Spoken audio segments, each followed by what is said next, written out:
who are otherwise, well, they're scientists. They're thought to be, and this is part of the game, by the way, brilliant science, uncorrupted by politics. That's what everybody thinks, and it's not true, but they think it is. So these people in their white coats, they run around, they talk about all this so-called science and global warming. The low information people lap it up without questioning it because they don't question the credibility of these so-called high information people who are simply engaging in a massive disinformation campaign. Irony, just riddled with irony. That entire clip is riddled with irony.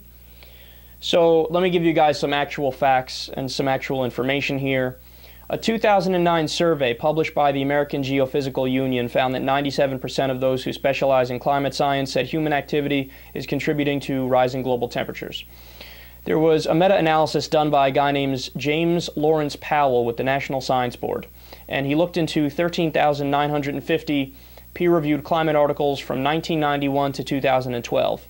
In that time frame, only 24 of them, 24 out of 13,950, reject global warming. That's a grand total of 0.17% of them. That means that over 99.8% of the scientific studies say that global warming is real and largely man-made. But here's the amazing part. The fact that I'm quoting these studies and these surveys, Limbaugh doesn't care. Limbaugh would say, it doesn't matter, they're all in on the conspiracy.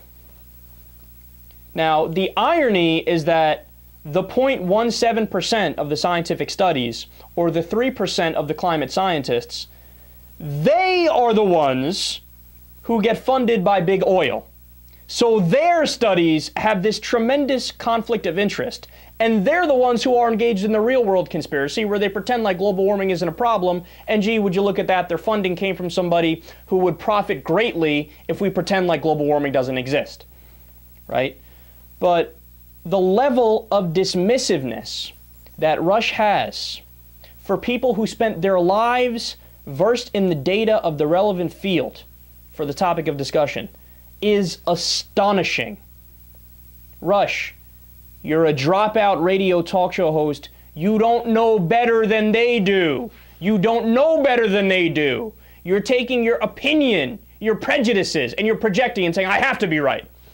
And then when somebody pushes you on that and they ask you for evidence, what's your response?